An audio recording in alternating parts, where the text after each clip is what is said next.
क्या बिहार में लोहिया स्वच्छता कर्मियों का मानदेय अब 10,000 होने जा रहा है? क्या नालंदा मॉडल पूरे बिहार में लागू होगा? और क्या कचरे से कमाई करने वाले स्वच्छता कर्मियों को सरकार बड़ा तोहफा देने की तैयारी में है? आज की इस बड़ी अपडेट में आपको पूरी जानकारी मिलने वाली है, इसलिए वीडियो को सावधानीपूर्वक अंत तक जरूर देखिएगा। नमस्कार दोस्तों, मैं हूं आपका दोस्त जीतू और आप देख रहे हैं आपका पसंदीदा यूट्यूब चैनल जॉब जॉन जीतू में। दोस्तों, आज हम बात करेंगे नालंदा जिले के ठोस अपशिष्ट प्रबंधन की बड़ी पहल की, जहां 226 यूनिट का लक्ष्य रखा गया था और 173 यूनिट बनकर तैयार हो चुकी है। गीले कचरे से जैविक खाद बनाई जा रही है, जिससे गांव की स्वच्छता भी बढ़ेगी और किसानों को भी फायदा मिलेंगे। साथ ही समझेंगे क्या इससे लोहिया स्वच्छता कर्मियों के मानदेय और रोजगार पर सकारात्मक असर पड़ सकता है, इसलिए वीडियो को सावधानीपूर्वक अंत तक देखिएगा। चैनल पर पहली बार जुड़े हैं तो चैनल को सब्सक्राइब कर लीजिएगा। वीडियो पसंद आएंगे तो वीडियो को लाइक कीजिएगा, वीडियो को शेयर कीजिएगा। और आपसे एक सवाल पूछना चाहते हैं, क्या आपके पंचायत में कचरा प्रसंस्करण यूनिट बन गया है या नहीं? क्या आपको लगता है कि लोहिया स्वच्छता कर्मियों का मानदेय 10,000 या उससे अधिक होना चाहिए? अपनी राय कमेंट बॉक्स में जरूर लिखिएगा। तो चलिए बिना टाइम गवाए वीडियो को करते हैं स्टार्ट।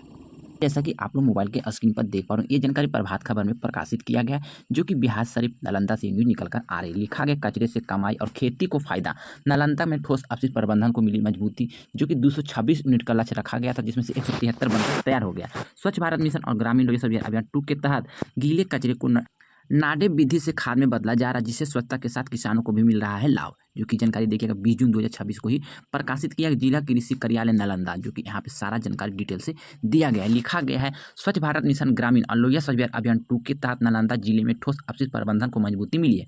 जिले में 226 अपशिष्ट प्रसंस्करण यूनिट की स्थापित करने का लक्ष्य रखा गया था, जिसमें अब तक 173 यूनिट बनकर तैयार हो चुकी है, जबकि 49 यूनिट का निर्माण कार्य जारी है। डीआरडीए के अधिकारी के अनुसार इस यूनिट में गांवों को एकत्रित गीले कचरे को नाडेप विधि द्वारा जैविक खाद में बदला जा रहा है। इस प्रक्रिया में 45 से 50 दिन का समय लगता है और खाद पूरी तरह से तैयार होकर प्राकृतिक हो जाती है, जो मिट्टी की उर्वरता शक्ति को बढ़ाने में ज़्यादा मददगार मिलती है। 12 पंचायत में शुरू हुआ उत्पादन। फिलहाल परवरपुर, नगर नौसा, क्राय पर सुराय प्रखंड के 12 पंचायतों में जैविक खाद का उत्पादन शुरू हो चुका है। मई पंचायत से तैयार हुई पहली खेप का नमूना गुणवत्ता जांच के लिए भेजा गया। रिपोर्ट आने के बाद खाद को किसानों तक पहुंचाने की प्रक्रिया शुरू की जाएगी। अधिकारी को कहना कि शेष प्रखंडों में भी जल्द उत्पादन शुरू किया जाएगा। इससे गाँव में और जमा हो रहे कचरे को वैज्ञानिक तरीके से निपटारा होगा। वहीं दूसरी तरफ किसानों की सस्ती और गुणवत्तापूर्वक जैविक खाद भी उपलब्ध हो सकेंगे। स्वच्छता और कृषि दोनों को होंगे फायदा। जिला प्रशासन का मानना है कि इस यूनिट को चालू होने से ग्रामीण क्षेत्र में ठोस कचरा प्रबंधन व्यवस्था होगी और खुले में कचरा फेंकने की समस्या कम होगी। इससे गांव में स्वच्छता का स्तर बढ़ेगा और बीमारी का खतरा भी घटेगी।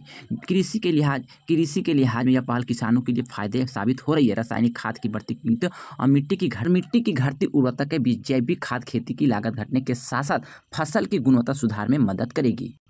लक्ष्य की ओर बढ़ रहा है जिला।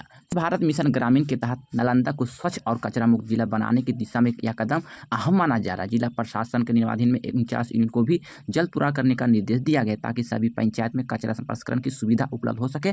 स्थानीय लोगों को जनप्रतिनिधि में इस पल की सराहना की है। उनका कहना है कि अगर नियमित रूप से कचरे का संग्रहण और प्रसंस्करण होता है तो गाँव साफ सुथरा होंगे और किसानों की खेती में भी लाभ मिलेंगे। जिला प्रशासन का लक्ष्य कि आने वाले महीनों में नालंदा के हर प्रखंड में अपशिष्ट प्रसंस्करण यूनिट पूरी तरह से कार्यशील हो जाएंगे, जिससे स्वच्छता अभियान की जमीनी स्तर पर नई नीति मिल सकेंगे। तो दोस्तों, अगर ये जानकारी आपको उपयोगी लगे हैं तो वीडियो को लाइक कर सकते हैं, वीडियो को शेयर कर सकते हैं, वीडियो को ज़्यादा से ज़्यादा अपने दोस्त को भी भेज सकते हैं। और आपसे मैं एक सवाल पूछना चाहते हैं कि जिस तरह से लोहिया स्वच्छता पर्यवेक्षक स्वच्छता कर्मी लगातार काम कर रहे, सरकार इसकी सराहना करे, लेकिन इनका मानदेय कब बढ़ेंगे, बकाया मानदेय कब भुगतान होंगे, इसके बारे में अभी तक कोई भी पदाधिकारी, ना ही कोई नेता, ना कोई एमएलए या ना कोई विधायक इसके बारे में चर्चा किया है, जो कि बहुत ही चिंताजनक ये खबरें हैं। क्योंकि दोस्तों, अब सबसे बड़ा सवाल यह है कि जब लोहिया स्वच्छता कर्मी, स्वच्छता पर्यवेक्षक गांव से कचरा इकट्ठा कर रहे हैं, गीले कचरे को जैविक खाद में बदल रहे हैं, गांव को साफ सुथरा बना रहे हैं, किसानों तक लाभ पहुंचाने में अहम भूमिका निभा रहे हैं, तो क्या उनका मानदेय भी बढ़ना चाहिए? देखिए, नालंदा जैसे जिलों में ठोस अपशिष्ट प्रबंधन की सफलता के पीछे सबसे बड़ी ताकत यही है कि स्वच्छता कर्मी, अगर ये कर्मी रोज मेहनत नहीं करेंगे तो कचरा की पूरी व्यवस्था प्रभावित हो सकती है। ऐसे में कई लोगों का उनकी जिम्मेदारियां बढ़ाने के साथ साथ उनके मानदेय पर भी सरकार को गंभीरता से विचार करनी चाहिए। फिलहाल सरकार की ओर से इस खबर के संदर्भ में मानदेय बढ़ाने की कोई भी आधिकारिक घोषणा या पुष्टि नहीं की गई है। प्रशासन का अभी मुख्य फोकस अपशिष्ट प्रसंस्करण यूनिट का निर्माण पूरा करना, कचरा संग्रहण की व्यवस्थित मजबूत करना और जैविक खाद का उत्पादन शुरू करना।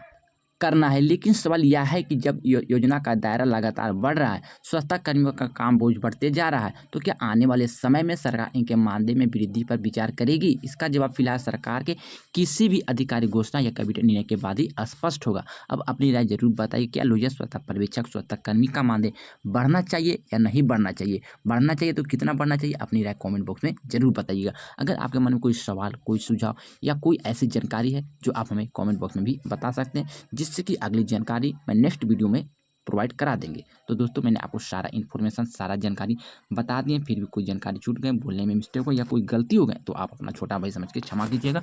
मिलते हैं दोस्तों नई खबर, नई जानकारी के साथ। जब तक के लिए good bye, thanks for watching. जय हिंद, जय भारत।